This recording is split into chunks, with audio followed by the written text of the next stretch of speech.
India. Ini poster dari film Cinta Tak Pernah Tepat Waktu. Luar biasa.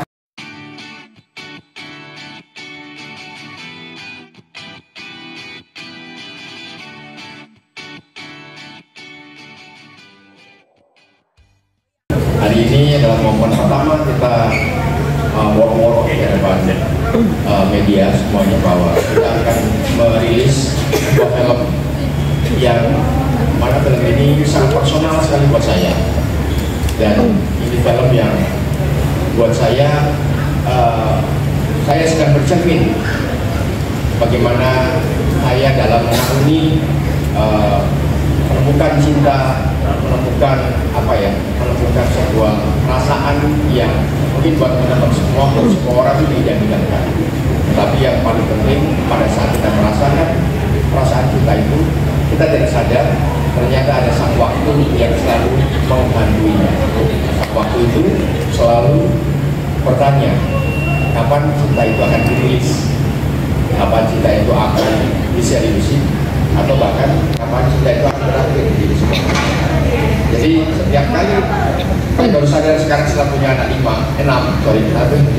anak 6, itu bahwa ternyata pada saat saya masa-masa saya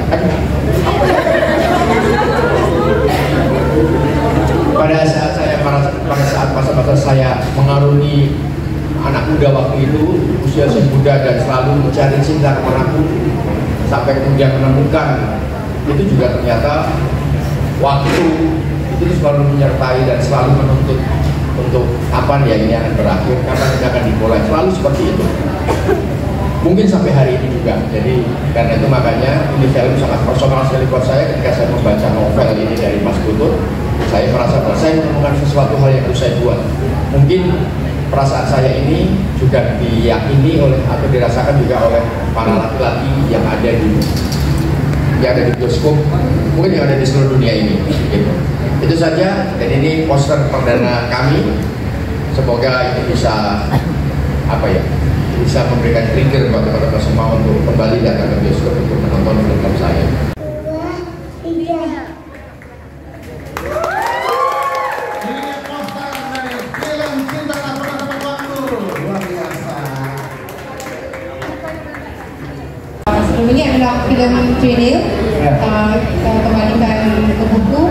Sebenarnya sepatutnya ini adalah film pertama kita, tapi disebabkan seperti kata Mas Anung tadi, pemilihan pelakonnya mengambil masa kan, jadi akhirnya Mas Anung, yuk Kak kita rilis trailer dulu. Sebenarnya ini adalah film pertama yang kita kolaborasi bersama. Jadi ketika ini kekuatan Mas Anung kan di film Cinta. Jadi ketika kakak menawarkan ke Mas Anung, Mas ada nggak film yang sepertinya mainan makanan Mas Anung lah. Jadi Mas Anung bilang ya ada satu novel yang kayaknya cocok untuk kita jadikan film. Maka dari situ sebenarnya ini adalah impian yang kakak impikan. Karena ketika itu kakak bilang ke Mas Anung, Mas film ini harus ya lagunya, OST-nya dari Teknik Goslo, penyanyinya ya apa-apa, tapi harus ada kolaborasi dari Indonesia sama Indonesia, dan pelakunya juga harus ada kolaborasi Indonesia sama Indonesia. Maka Mas Anung menjadikan apa yang idea kita berdua ini kan menjadi lagu film. Perkenalkan, aku Nadia Rita. Di sini menariknya aku berperan sebagai Nadia. Ya, jadi diri sendiri ya. Jadi diri sendiri, tapi semoga ceritanya nggak sama. Semoga ya, kita berdoa. Tapi yang menariknya dari karakter aku sendiri, menurut aku karakter aku ini sangat mempotret kegelisahan anak-anak muda di umuran aku, terutama perempuan gitu. Apalagi yang udah pacaran lama, katanya mau dinikahin, tapi gak dinikahin. Jangan ya dia. Jadi itu sih maksudnya, dan menariknya lagi juga masing-masing dari kami semua karakternya tuh di sini semua berproses gitu. Jadi penonton akan lihat sekali gitu kira-kira oh di kondisi seperti ini tuh relate banget ya, kita harus making decision seperti ini untuk hidup kita. Nanti kalau kita pilihnya ini akan hasilnya seperti ini gitu sih. Pertama untuk Kak Nadia, kita ke Kak Mira ya. Kak Mira dulu. Kak Mira, ini film pertama main di Indonesia? Iya. Film pertama. Gimana ngelihat Indonesia? Oh bagus sekali. Formalitas banget ya. Bagus sekali. Bagus sekali. Okay, assalamualaikum semua. Seperti yang kita tahu, industri filem Indonesia ini sangat besar dan sangat bagus. Ramai juga artis-artis pelakon-pelakon di Malaysia yang ingin ke sini untuk explore, untuk belajar lebih lagi, untuk bekerja bersama orang-orang hebat di sini. Jadi untuk saya mendapat peluang itu adalah satu peluang yang sangat-sangat berharga, and I'm so excited for this project. Diharapkan semuanya dapat menerima kehadiran saya dalam filem Indonesia. Aku dapat kesempatan dengan judul Cinta Tak Pernah Tepat Waktu ini tuh juga banyak banget peluknya gitu. Dari sebuah novel yang ditulis oleh Mas Putut ya, di mana itu dia kolaborasi dari cerita-cerita banyak laki-laki di situ. Dan dijadikan visual itu tuh gak gampang gitu. Karena sebenarnya Dapur Ramalan itu dari karakter yang dijelaskan di novel itu sebagai aku, dimana dia menghadapi banyak keluh kesah dan pergelutan pikirannya sendiri gitu. Jadi pun pas Mas Anong bimbing aku juga kita banyak explore, wah ternyata sulit juga untuk bisa menggambarkan sebuah karakter yang sebenarnya tuh kalau di novel kita bisa tahu dia seperti apa, tapi kalau divisualkan itu tuh lebih banyak apa ya, dari gesture, gak sebanyak dialog gitu. Jadi kita bisa melihat tuh dari kesulitannya dia itu sendiri untuk menghadapi hidupnya, kayak gitu sih.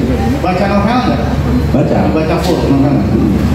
Jadi cabarannya kalau di Malaysia itu cabaran. Tantangan cabaran ya, tantangan. Cabaran. Kalau Malaysia biar tahu dari tadi tantangan. Biar Malaysia tahu. Jadi cabarannya itu emang tantangannya tuh ini kenapa marah-marah mulu sih? Jadi tantangannya itu emang eksplor karakter Daku ini ya? Eksplor karakter Daku, terus juga Daku ini kan besar di Rembang. Jadi ada bahasa Jawanya juga, terus juga memang karena dia seorang penulis, hidupnya itu tuh terbalik gitu, malam jadi siang, siang jadi malam. Udah gitu orangnya intuitif banget gitu, dia tuh percaya sebenarnya sama inner voice-nya dia. Tapi karena dia terlalu percaya, itu membuat dia menjadi ada di situasi yang sulit gitu. Ya laki-laki pada umumnya lah, yang selalu ingin mencari peluang, adventure tentang cinta, tetapi juga dia lupa bahwa waktu tuh bisa menelan kita juga loh. Wow. Gitu. Nah ini biasa saya tanyain sih ke pemeran utama di sebuah film, berapa persen kehidupan Daku mirip dengan kehidupan Reval Hadi? Kita tertampar langsung. Sebenarnya kurang lebih sih mirip ya. 100%.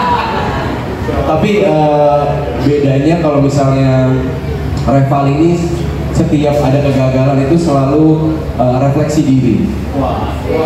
Iya. Introspeksi ya. Ini kan depan banyak orang. Enggak, tapi ya maksudnya pelajaran yang kita udah lewatin gitu pasti kan itu menjadi bekal kita buat ke depan gitu. Nah kalau Daku ini agak telat karena dia tuh percaya terhadap dirinya, dia percaya pada prinsipnya yang dia tuh merasa tidak salah gitu. Karena dia orangnya free spirit, banyak banget hal yang dia tuh nggak pengen ada beban gitu, nggak pengen ada ikatan, nggak mau ada komitmen. Tapi dia selalu percaya kalau cinta itu pasti akan datang. Beda dengan Reval yang dia percaya tapi insya Allah pasti ke depan ada. Kok kayak ragu gitu ya? Iya, jalanin dulu aja. Sebenarnya di film tuh relate sih sama kita ya, mau cewek mau cowok, dimana kita sering banget didatangkan orang yang tepat, tetapi waktunya itu nggak tepat. Tapi ketika waktunya nggak tepat, orang yang tepatnya datang. Pasti kita semua pernah ngalamin gitu, dan mungkin film ini bisa sedikit membuat kita flashback. Bro, nggak?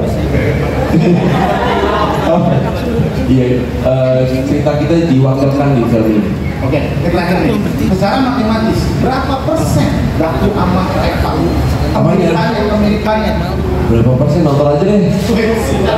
Iya, nonton aja nanti bisa tahu jadinya. Ini kayak Reval nih, bukan Dafu nih. Oke. Oke, tepuk tangan untuk Reval.